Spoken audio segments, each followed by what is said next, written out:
wholemeal scones.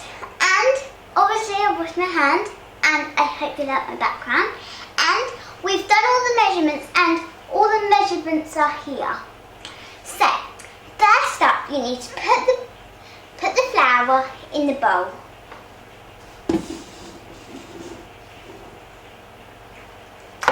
And then you need to put the baking powder into here.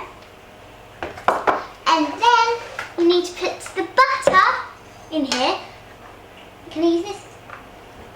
Okay, so then you put it in. And I've made these a billion times, so I know how to make them.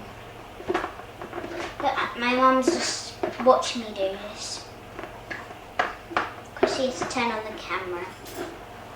Okay, so this butter's ready. Okay, now you will need to you have to mix it up, and then after you've mixed up and all the butter's hidden, you have to go like this with your fingers into this and to make it a bit squidgy. And I'm gonna just be doing it for a minute.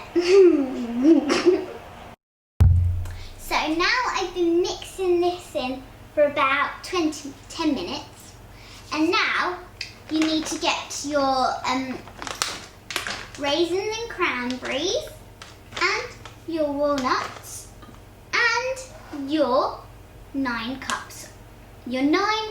teaspoons of sugar. So tablespoons. So now you put the sugar in, and then I measured this when I didn't start. Okay. Then now we need the walnuts, and we didn't need to measure this because we have the right amount. Okay, yeah, that's the right amount. They're in there. Okay, now you mix it in. You don't have to use a knife, but we just use a knife. And this will end out really, really nice. So now but just saying, the sugar wasn't actually real sugar, it was sweetener. Sugar. Okay, so you don't have to use almond milk, but I'm using almond milk because it gives it a better taste. There's not that much, this gives it like a really nice flavour. Now you mix it in. There's a lot of mixing in this. Okay, so now now you've been mixing it, it's kneaded in mine. So then you start rolling it in, but don't do it too much or else then it won't rise properly. So now I've mixed mine in properly. Now you tip it over and start mixing. So by this point you'll need a rolling pin. So now you go like this. This is very hard. Just going to flatten it down a bit. Okay. So now you've flattened it, but if you do, I've done this for crumble. So if you don't have a rolling pin, just go like this with your hands and start flattening it. So you don't really want to move it really close. You don't want to put it over like this, like all over, because then you don't want to keep on touching it. Okay, so now it's easier to twist it.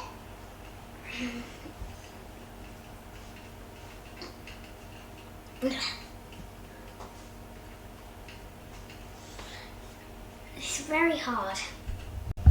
Okay, so now we've done this. Now I've done 19.5, but you can do more. But you have to get every last bit, because as I mean by 19.5, that tiny one. So now you need your egg yolks, but you might, if you don't have one of these brushes for picking, use a paintbrush that's brand new. So now, don't do it really thickly, do it like a small layer.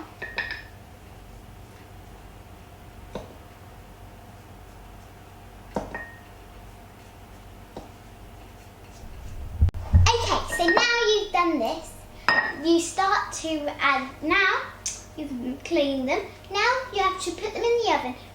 And when we started this, it was cooking. So let's go put it in the oven.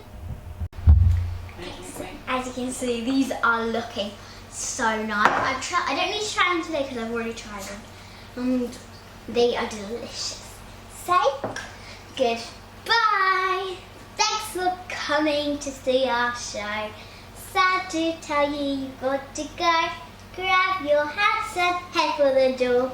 In case you hadn't noticed, there isn't any more. If you liked our show, tell everyone. But if your finger stinks, keep your big mouth shut. We're glad you came, but we have to shout. Adios, au revoir, be the same, ta-ta-ta, goodbye.